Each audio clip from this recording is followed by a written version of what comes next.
Tennessee Senator Marsha Blackburn. Senator, great to have you on this morning. So I know you wrote an op-ed in The Hill, and you said in that, in part, that Gabbard embodies the kind of leadership needed to uphold the Constitution, restore accountability and transparency, dismantle the corruption of intelligence agencies. So Gabbard served more than 20 years in the Army Reserves. Why do you believe, though, she is the right person for the intelligence community? What changes would you like to see from her? With Tulsi, you're going to have a well-seasoned leader. She is someone who is not going to pull a lot of punches. She is going to look at the information that she is given, and she's not going to politicize it. She will tell you the truth. And that is what the American people are wanting. And Tulsi will do that. She'll tell you the truth. She'll bring accountability. She'll bring some transparency. She has served in uniform. She has served in Congress. She has the skill set that is necessary to make certain that the president gets the information he needs, unvarnished, in order to make decisions to protect our nation. You know, Senator, aside from Tulsi Gabbard, obviously a lot of the president's appointments and potential nominees are making the rounds on Capitol Hill. You've met with a lot of them. Who's really stuck out to you right now? They each have been so impressive. I have enjoyed it, whether it was Pam Bondi or Kash Patel or Sean Duffy and Scott Bessent, Howard Lutnick, being able to sit down with these individuals and talk with them about how they're going through the process. The committees that we have, Finance Committee, Judiciary Committee, Commerce Committee, where many of these will come. Doug Collins, who is going to lead VA, I'm on the Veterans Affairs Committee. Doug was by.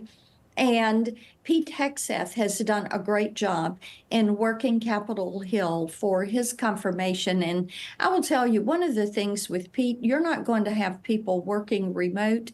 And the Pentagon has not passed a financial audit in 7 years. And Pete is going to make certain that they find that missing $824 billion. And that's the type of accountability that you need. I think also when you talk with these individuals, they are building out strong teams to work with them, people who have expertise, and that will be the deputies that will come in and assist them in running and overhauling these agencies. One of the things I appreciated about DOD is they're looking at individuals who served, but also have a record of success in the business world. That is something we need. We're tired of paying $1,200 for a hammer, right? Indeed. And all of the waste we've heard about at the Pentagon. So let's save the taxpayer some money. Yeah, absolutely. That sounds great. While I have you here, Senator, I want to ask you about the mysterious drone sightings that we're seeing up and down the East Coast now, and also the West Coast as well. I know that you are demanding transparency from the Defense Department as fears grow that these drones pose a threat to national security. Now, they've come out in that joint statement that came out last night at 10 o'clock and said, no, there's no risk to the public. There's no national security risk. But this is all very odd. What do you make of all of this? It is indeed very odd, and it's concerning.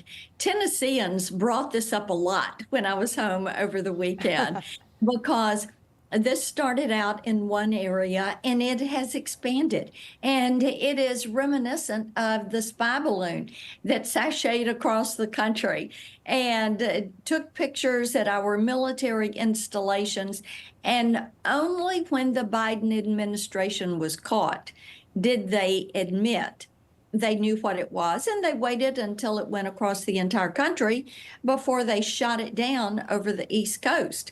I think maybe it's time to shoot down one of these drones and find out where they're from and what they are trying to gather. Information. Truth. Is freedom. Is Newsmax. It's real news for real people.